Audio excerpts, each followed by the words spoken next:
बिस्मिल्लाहिर्रहमानिर्रहीम। अस्सलामुअलैकुम नाज़रीन कराम, नई वीडियो में आपको खुश आमदीद कहते हैं। इमरान खान के खिलाफ नया खेल शुरू हो चुका है। इमरान खान को फारिग करने और पार्टी चेयरमैनशिप से हटाने के प्रोसीजर का बाज़ाब्ता तौर पर आगाज़ कर दिया गया है और तहरीक इंसाफ और इमरान खान के खिलाफ ये अब तक की सबसे बड़ी कार्रवाई है। जबकि दूसरी जानिब आज ही के दिन जनरल फैज के बाद एक और कबल वक्त रिटायरमेंट का ऐलान हो चुका है। एक और 3 स्टार लेफ्टिनेंट जनरल कबल वक्त रिटायर हो चुके हैं और ये अब कंफर्म है। पहले ज़राए थे, लेकिन अब वजीर आजम ने नहीं बल्कि वजीर आजम के बाद वफाकी काबीना ने भी इन 2 अफराद की, जनरल फैज के अलावा एक और जनरल हैं जिनकी रिटायरमेंट के परवाने पर दस्तखत कर दिए हैं। नाज़रीन कराम, इस वक्त जो सूरत हाल बन चुकी है और जो मुल्की हालात हैं, इन सब में एक जानिब तो इमरान खान को माइनस करना तकरीबन नामुमकिन हो चुका है, लेकिन पिछले 8 महीने में बहुत से ऐसे इक़दामात किए गए। एक जानिब इमरान खान की गिरफ्तारी की कोशिशें, इमरान खान को दहशतगर्द बनाया गया, इमरान खान को क्या कुछ नहीं कहा गया, फिर नाअहल करने की कोशिश, हर चीज़ की गई। तोशा खाना का केस, जो हो सकता था वो सब कुछ किया गया। अवामी अदालत में जब इमरान खान के खिलाफ उठाए गए तमाम इक़दामात पेश किए गए तो अवाम ने वो रिजेक्ट कर दिए। लेकिन अभी भी लीगल लूप होल्स ढूंढे जा रहे हैं, एक ऐसे वक्त पर जब नई मिलिट्री लीडरशिप कमान संभाल चुकी है। और इस सब के अंदर मैं आपको ये बता दूं कि इस हवाले से बहुत सी कंसर्न्स भी रेज हो चुके हैं। यहाँ तक कि जो वोकल आवाज़ें हैं उन्हें बंद करवाने के लिए ये हुकूमत क्या इस वक्त एक खेल रचाने जा रही है। यह हुकूमत FIA और दीगर इदारों को इस्तेमाल करके लोगों को पकड़ेगी और इनडायरेक्टली नाम लाना चाहेंगे नई लीडरशिप का, ताकि सांप भी मर जाए और लाठी भी ना टूटे और ये लड़ाई भी बरकरार रह सके। अब यहाँ पर जरदारी साहब ने एक स्टेटमेंट दी और जरदारी साहब ने फरमाया कि इमरान खान नैब के जरिए गिरफ्तार होगा। इसके अलावा जरदारी ने कहा कि इमरान खान अगले इलेक्शन से पहले नाअहल होगा। इसी तरह की बात जावेद लतीफ़ ने की कि इलेक्शन से पहले इमरान खान का एहतसाब होगा।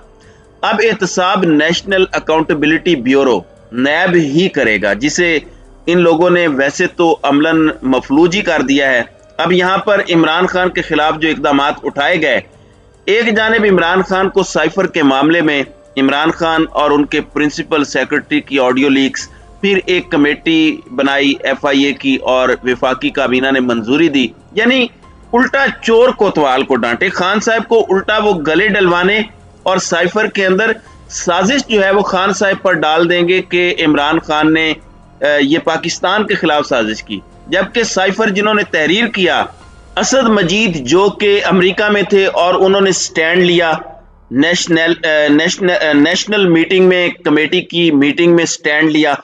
अब वो फॉरेन सेक्रेटरी बन चुके हैं और ये बहुत बड़ा ओहदा है, ये फॉरेन सर्विसेज का टॉप ओहदा है जो उन्हें मिल चुका है। लेकिन इसके बावजूद कहते हैं कि साइफर झूठ था। और भाई कैसे झूठ था, और अगर झूठ है तो इससे अच्छा मौका नहीं है सुप्रीम कोर्ट ऑफ पाकिस्तान से तहकीकात करवाएं।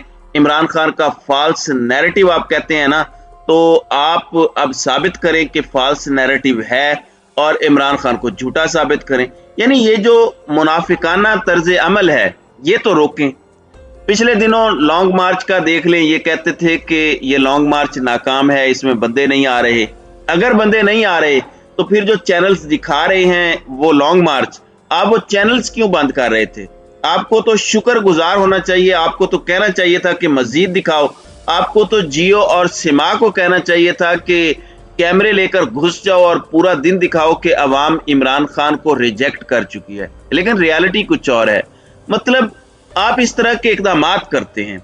अब यहाँ पर 2 बड़ी खबरें हैं। जनरल फैज हमीद की रिटायरमेंट हम सबके सामने है कि किस तरह से जनरल फैज हमीद ने रिटायरमेंट ली और वजीर आजम ने मंजूरी दी। और अब वफाकी काबीना जो फेडरल कैबिनेट है, उन्होंने लेफ्टिनेंट जनरल फैज हमीद और लेफ्टिनेंट जनरल अजहर अब्बास की रिटायरमेंट की मंजूरी दे दी है। वफाकी काबीना ने मंजूरी सर्कुलेशन समरी के जरिए दी। सर्कुलेशन समरी में नॉर्मली ये होता है कि वफाकी काबीना का इजलास होता है, सबको बैठकर उस पर सिग्नेचर करने होते हैं। सर्कुलेशन समरी ये है कि समरी सबको पहुंचा दी जाती है। समरी के मुताबिक लेफ्टिनेंट जनरल फैज हमीद की रिटायरमेंट का इतलाक 10 दिसंबर 2022 से होगा, यानी अभी भी उनके पास 4 दिन है। लेफ्टिनेंट जनरल अजहर अब्बास की रिटायरमेंट का इतलाक फौरी होगा। वजारत दिफा की समरी पर सर्कुलेशन के जरिए मंजूरी दी गई। वजीर आजम पाकिस्तान शहबाज शरीफ ने जनरल आसिम मुनीर को जब आर्मी चीफ तैनात किया और नए सरबराह की तैनाती के मामले में GHQ ने जो सीनियर तरीन लेफ्टिनेंट जनरल्स के नाम डोजियर के जरिए वजारत दिफा को भिजवाए थे, उस सब के अंदर लेफ्टिनेंट जनरल साहिर शमशाद मिर्जा और जनरल आसिम मुनीर टॉप थे, लेकिन तीसरे नंबर पर जनरल अजहर अब्बास थे। यानी इस वक्त आप ये कह सकते हैं कि ये सुपर सीट तो नहीं हुए, लेकिन 3rd नंबर वाले और 5th नंबर वाले ये जो 2 जनरल्स हैं, पहले और दूसरे वाले तो जॉइंट चीफ ऑफ स्टाफ और आर्मी चीफ लग गए, और 3rd और 5th नंबर वाले इस वक्त फौज से कबल वक्त रिटायरमेंट लेकर अलग हो चुके हैं। अब एक जानिब ये सब है, ये बड़ी अहम डेवलपमेंट है क्योंकि वफाकी काबीना ने हतमी ठप्पा लगा दिया है। लेकिन वही दूसरी जानिब मैं पिछले व्लॉग में भी आपके सामने रख चुका हूं कि जो FIA खान साहब को बार बार साइफर के मामले में तलब कर रहा है, इस मामले में इमरान खान ने साइफर और ऑडियो लीक स्कैंडल, जो कि वजीर आजम हाउस की ऑडियोज लीक हुई थी, उसमें अदालत से रुजू कर लिया है कि यह तलबी गैर कानूनी है, ये पॉलिटिकल विक्टिमाइजेशन है। जबकि दूसरी जानिब चेयरमैन PTI इमरान खान की तोशाखाना रेफरेंस में नाअहली से मुताल्लिक केस में इलेक्शन कमीशन अचानक हरकत में आ गया है। जराये के मुताबिक इलेक्शन कमीशन ने इमरान खान को पार्टी चेयरमैनशिप से हटाने की कार्रवाई शुरू कर दी है। PTI को माइनस करना नामुमकिन हो रहा है, माइनस इमरान को कर दिया जाए या अल्टीमेटली इमरान खान नाअहल हो जाए। पार्टी तो PTI जीतेगी, अवाम ने जिद पकड़ ली है। धांधली इतनी पॉसिबल है ही नहीं कि आप किसी और पार्टी को जितवा सकें। हल्की फुल्की धांधली हो सकती है, इससे ज्यादा क्या होगी। लेकिन ये किसी और शख्स को वजीर आजम बना दिया जाए, कोई और शख्स ऑफिशियली पार्टी का चेयरमैन हो, ताकि इमरान खान के पास अपने हाथ में ताकत न रहे और जब चाहे डोरे हिला के खान साहब को उस तरह की मजबूती ना दी जाए। ये इस वक्त अपेरेंटली इसका एक टेक अवे लग रहा है। अब मैं आपको ये बता दूं कि पार्टी चेयरमैनशिप से हटाने का केस 13 दिसंबर को समाअत के लिए मुकर्रर किया गया है। जराये का कहना है कि इलेक्शन कमीशन के इस बड़े फैसले से कबल PTI के सेक्रेटरी जनरल असद उमर ने अचानक इलेक्शन कमीशन का दौरा किया। इस मौके पर उन्होंने सेक्रेटरी इलेक्शन कमीशन से मुलाकात की और वफाकी दारुल हुकूमत के बल्दियाती इंतखाबात से मुतालिक उमूर पर गुफ्तगू की। 21 अक्टूबर को इलेक्शन कमीशन ने तोशाखाना रेफरेंस में भी साबिक वजीर आजम इमरान खान को नाअहल करार दिया था। इलेक्शन कमीशन ने तोशाखाना रेफरेंस में इमरान खान को आर्टिकल 63(1) के तहत नाअहल करार दिया और उनके खिलाफ फौजदारी मुकदमात दर्ज करने का भी हुक्म जारी किया था। इलेक्शन कमीशन ने अपने फैसले में कहा था कि इमरान खान ने गलत गोशवारे जमा कराए, जबकि बाज तहाइफ असासों में जाहिर नहीं किए गए। ये अब तक की सबसे बड़ी कार्रवाई है और इस कार्रवाई की टाइमिंग बड़ी इंपॉर्टेंट है। जब इमरान खान ने अल्टीमेटली इन दिनों में ऐलान करना है कि असम्बलियां तहलील हो जाएं, उन्हीं दिनों में इस कार्रवाई का मतलब यह है कि ये इमरान खान को प्रेशराइज करने के लिए है।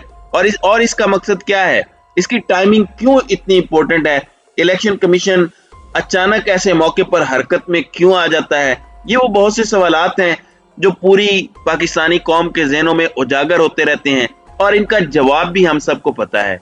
तो नाज़रीन कराम, आपकी इस वीडियो के हवाले से क्या राय है? अब अपनी राय का इजहार कमेंट सेक्शन में जरूर कीजिएगा।